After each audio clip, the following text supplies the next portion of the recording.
스위스 다보스 포럼의 특별 연설에서 가장 먼저 군사적인 옵션은 처음부터 계획이 없었다 이야기를 하지 않았었습니까? 네. 그럼 왜 그린란드였었느냐? 계속해서 말씀드리지만 그곳에 묻혀 있는 지하 자원 그리고 중국과 러시아들의 통과하는 그 항로에 대한 어쨌든 방어 두 가지가 목표였었는데요. 이런 이야기를 했습니다. 그린란드에 이번에 나왔던 프레임워크 전면적 틀 내용은 뭐냐? 미국의 전면적이고 영구적인 접근권을 얻는 것에 대해서 거의 합의를 보려고 하고 있다. 접근권이란 건 뭐냐? 그린란드에 묻혀 있는 그 엄청난 히토류, 석유, 가스 부분에 있어서의 미국의 개발에 대해서 영구적이고 전면적인 것을 허용받는 이것을 원한다라는 것이었기 때문에 네. 일각에선 타코다 한 발 물러났다라고 하지만 제가 봤을 때는 고단수의 트럼프였다. 오히려 결국 이거를 이걸 얻으려고 위해서? 앞에서 그렇게 몰아쳤구나. 공포 분위기를 조성했구나. 이런 것들을 알 수 있었습니다. But essentially, it's total access. It's there's no end. There's no time limit. We're not doing a 99 or a 10-year or anything else. 네, 완벽한 접근성, 액세스라는 얘기를 했습니다. 이 어떤 의미로 받아들일 수 있을까요? 결국 이걸 원했던 것 같습니다. 네. 이걸 얻기 위해서 그렇게 폭탄 발언을 하겠다. 군사적인 도발의 뉘앙스, 분위기를 풍겼었는데 스위스 다보스 포럼의 특별 연설에서 가장 먼저 군사적인 옵션은 처음부터 계획이 없었다 이야기를 하지 않았었습니까? 네. 그럼 왜 그린란드였었느냐? 계속해서 말씀드리지만 그곳에 묻혀 있는 지하 자원 그리고 중국과 러시아들의 통과하는 그 항로에 대한 어쨌든 방어 두 가지가 목표였었는데요. 이런 이야기를 했습니다. 그린란드에 이번에 나왔던 프레임워크 전면적 틀 내용은 뭐냐?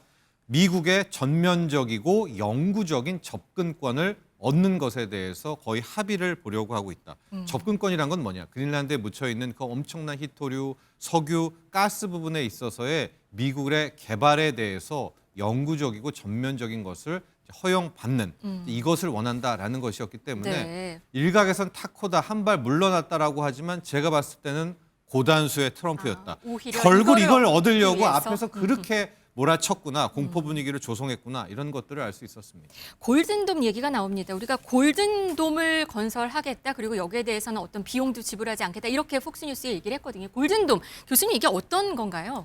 일단은 이제 그린란드라는 것이 이제 중국과 러시아가 북극 항에도 가장 가깝고 또 미사일을 쏠 거에는 미국한테 접근하기에 그린란드를 지나서 가는 것입니다. 네. 그래서 이제 미사일을 조기에 차단하려면 그 중간에서 차단을 할 텐데 그 적합한 장소로서 이제 그린란드가 중요하다는 것입니다. 이렇게 되면 힘의 불균형이 된다는 것이죠. 결국 뭐냐면 미국은 중국과 러시아를 물리적으로 공격하는 것이 가능하지만 중국과 러시아는 미국에 대한 미사일 공격이 원천 차단이 되기 위해서 트럼프가 가장 원하는 세계에서 유일 최강 국가인 미국이 완성이 되려면 이런 힘의 불균형을 만들어야 된다. 그런 의미에서 이제 골든돔은 이제 미국이 최강 국가로 가기 위한 하나의 길이라고 트럼프는 생각하는 것 같습니다. 네, 이 골든돔과 관련해서 트럼프 대통령 연설에서도 이 얘기를 하나 했었는데요. 한번 들어보시겠습니다. Is this land on which we're going to build the greatest golden dome ever built? We're building a golden dome that's going to, just by its very nature, going to be defending Canada. Canada gets a lot of freebies from us, by the way. They should be grateful also, but they're not. I watched your Prime Minister yesterday. He wasn't so grateful. But they should be grateful to us. Canada lives because of the United States. Remember that, Mark, the next time you make your statements. Argue the middle powers must act together because if we're not at the table, we're on the menu. But I'd also say that great powers can afford for now to go it alone. They have the market size, the military capacity, and the leverage to dictate terms. Middle powers do not. 네, 트럼프 대통령이 특별 연설에서 캐나다 총리 이름까지 아예 거론을 했습니다. 이제 캐나다 얘기가 나옵니다. 네, 캐나다 총리 얘기 그 연설 내용도 좀 인상 깊었는데요. 식탁에 앉지 못하면 메뉴가 될 수 있다. 네. 이 얘기도 했습니다. 캐나다도 그렇고요. 유럽 국가들이 이제는 우리 스스로도 좀 정신 차리고 뭉치자라는 이야기였었는데요.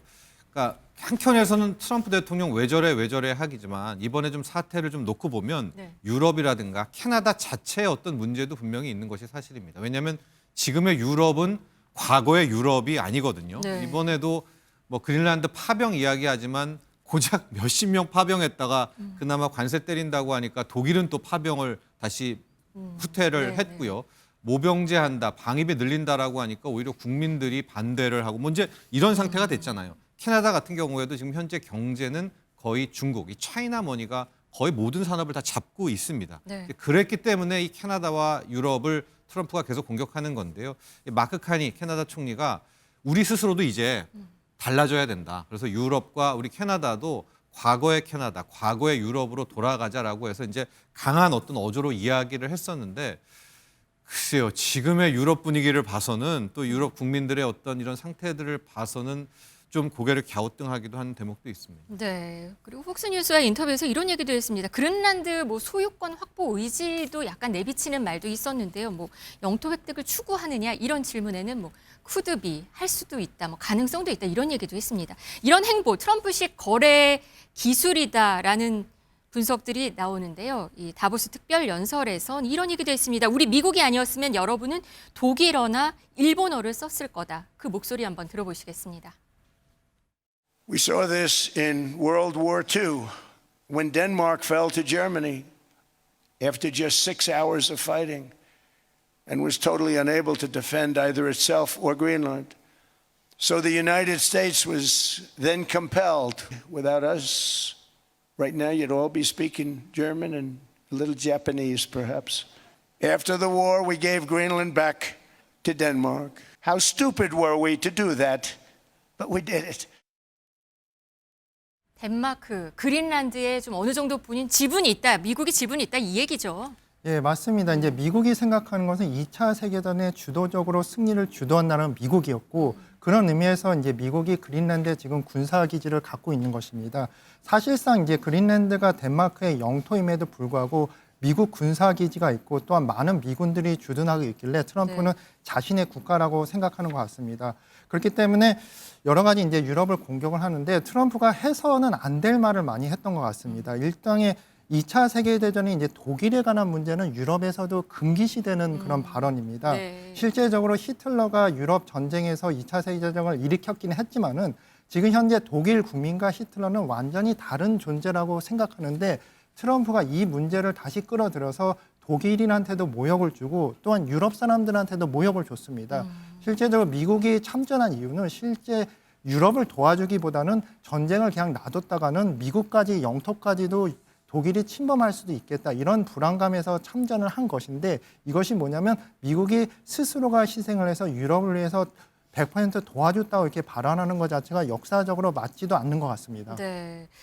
그런데 덴마크와 그린란드 정부는 이 트럼프의 협상 이 제안에 대해서 영토 주권 사수를 전제로 한 조건부 협상 의지는 피력했습니다. 하지만 그린란드 주민들은 여기에 대해서 꽤 반발이 큽니다. 뭐 노벨상 안 줬다고 그린란드 달라는 트럼프를 믿을 수 있겠냐. 그리고 비상 탈출 배낭을 준비하고 있고요. 또 비상 식량도 지금 준비하고 있다고 들리고 있습니다. 네. 아마 근데 덴마크와 지금 그린란드 당국도 좀 놓고 보면 이게 어쨌든 군사적이라든가 소유권을 빼앗는 것이 아니라 자원 개발 그리고 골든돔을 뭐 언급을 해주셨지만 중국과 러시아로부터의 어떤 방위에 대한 부분들이 있다면 일정 부분 빠터가 이제 가능하다라는 이제 그런 업종도 보이고 있는데요. 네. 해당 주민들은 어쨌거나 반 트럼프의 정서가 좀 강하다는 이야기들이 함께 나오고는 있는데 아마도 이 정도까지 나왔다는 것은 트럼프도 한 발 물러섰지만 덴마크와 그린란드도 어느 정도 한 발 물러선 것으로 보여지고 있어서 최소한 자원 개발 부분에 있어서는 일정 부분 타협이 좀 되지 않겠는가라는 네. 그런 상황도 지켜보고 지금 있습니다. 화면에서 보이고 있는데 그린란드입니다. 그린란드 원주 전쟁 대비 비상 식량 그리고 바다 표범, 뭐 물개 이런 야생동물 고기를 사려는 사람들이 눈에 띈다고 해요. 저는 이 부분이 좀 눈에 보입니다, 교수님. 예, 맞습니다. 이제 어느 정도 평화 협상이 이루어지고 협상이 이제 이루어질 거라 예상을 하지만 그린란드 주민들은 상당히 불안한 것 같습니다. 그것이 무엇이냐면 트럼프라는 사람에 대해서 어느 정도 예측할 수 있는 게 어렵다. 너무 변동성이 크다. 믿을 수 없는 사람이라고 어느 정도 생각하는 것 같습니다. 실제 그린란드가 문제가 되는 것이 물가가 살인적으로 비쌉니다. 그래서 만약에 전쟁 상황이 일어나면 물건을 사는 것이 더욱더 비싸질 것이고 이것에 대비하는 것 같습니다. 네. 근데 이제 식료품을 많이 비축을 하는데 이 비축하는 그 종목 중에서는 야생 고기도 많이 팔린다고 합니다. 예를 들어서 바다 포범, 물개, 갈매기 고기 같이 우리나라 사람한테는 익숙하지 않은 그런 야생 고기도 많이 팔린다는 것 같습니다. 이게 이 지방 이곳에 겨울을 버티게 해준다고 해요. 과거에도. 예, 과거에도 이제 주로 이제 이런 것을 사냥하면서 살았던 주민들이 그린랜드 주민들이고 현대 사회에서도 물가가 워낙 비싸기 때문에 아직까지 이런 고기들에 의존해서 많은 사람들이 살고 있는 것 같습니다. 네. 결론적으로 이제 강대국의 싸움이죠. 미국과 유럽 연합 그리고 이제 중국, 러시아가 간접적으로 관여가 돼 있는데 이런 데서 힘없는 주민들의 피해를 보고 있는 것 같습니다. 네. 이런 가운데 다보스에서는 새 국제기구인 평화위원회라는 것이 출범을 했습니다. 트럼프 대통령이 종신 의장을 맡는 거고 트럼프 대통령이 만든 겁니다. 이 미국 동맹 유럽국들은 참여 의사를 밝히지 않았는데 19개국이 같이 하기로 했다고 해요. 그렇습니다. 우리나라에도 아마 이 초청장 오퍼가 네. 온 것으로 알려져 있는데요. 이제 트럼프 대통령의 생각은 지금의 유엔을 비롯하는 뭐 기후 협정 조약 모든 것들이 변질됐다. 그래서 새로운 틀을 짜야 된다라고 해서 말씀하신 이제 새 국제기구 평화위원회를 출범을 시킨 거고요. 거기에 대해서 종신 의장은 본인이 맡겠다라는 겁니다. 그리고 이제 회원국들을 모집해야 되는 거 아닙니까? 그런데 이제 로고도 약간 유엔 비슷해요. 로고와 네. 비슷하면서 새로운 유엔, 뭐 제2의 유엔 이런 느낌적인 느낌을 내고는 있는데요. 본인은 59개국이 참여 의사를 밝혔다. 그리고 특이한 점은 여기에 러시아가 일단 포함되어 네, 있고 네. 러시아 같은 경우에는 회비도 낼 준비가 돼 있다. 거의 10억 달러를 언급하는 걸로 봐서 여기에 러시아는 가겠다라고 했는데 정작 전통적인 미국의 우방이었었고요. 그동안 유엔에 함께 틀을 차지했던 지금 유럽 국가 쪽에서의 의견이 영국과 프랑스 쪽들에서는 아직 전형적인 거절 아니면 이제 무응답으로 대응을 하고 있거든요.